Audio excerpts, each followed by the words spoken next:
मराठे अत्यंत द्वेषाने लढत होते. पण मराठ्यांची शक्ती याप्रमाणे किती काळ टिकणार? शिवाय विश्वासरावांच्या मृत्यूचा लढणाऱ्यांच्या मनावर परिणाम झालाच होता. पहाटेच थोडेसे भोजन झाले होते, तेवढ्यावरच या वेळेपावेतो त्यांनी दम काढला.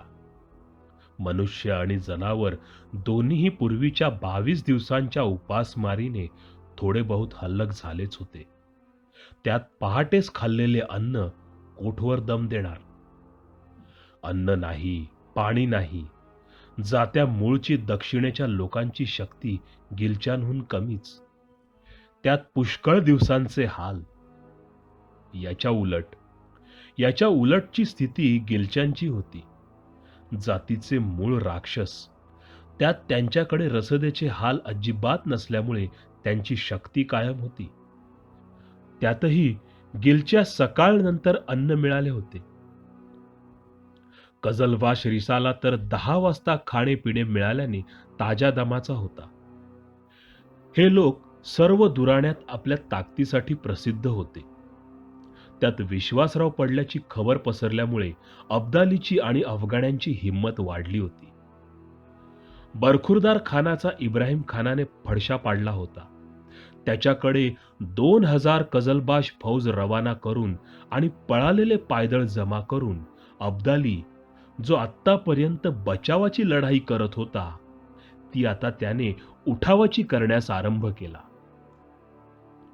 पण या युद्धात हुजरातीने शर्थ केली. मिळतील तितके चणे फाकून आणि चुळकाभर पाणी पिऊन हुजरातीचे लोक पुढे झाले. गिलच्यांच्या पायदळाच्या रिसाल्याच्या माऱ्यास एक मूठभर भीक घातली नाही. अंघुळभरही जागा सोडली नाही.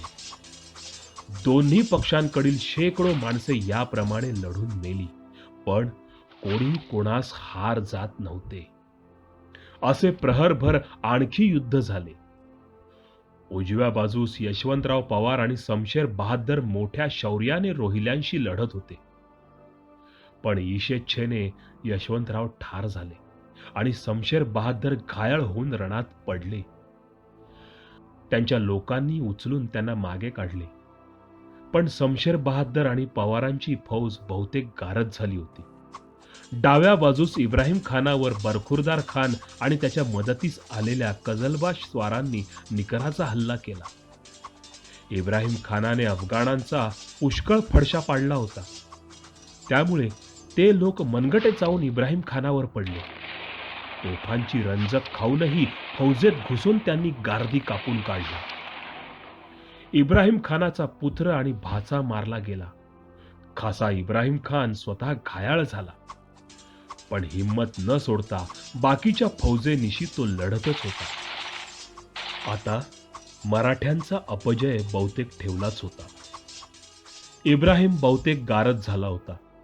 दमाजीवर अफगाण्यांचे आणि रोहिल्याचे तोंड बसले होते. यशवंतराव ठार झाला होता. शमशेर बहादर घायाळ पडला असून दोघांचीही सैन्य बहुतेक नाश पावली होती. अर्धी हुजरात गारद झाली होती. शिंदे होळकरही अर्धे अधिक चूर झालेच होते. सारांश, मराठ्यांकडे मनुष्यहानी फार झाली होती. मराठ्यांच्या फळीत ठिकठिकाणी खिंडारे पडली होती.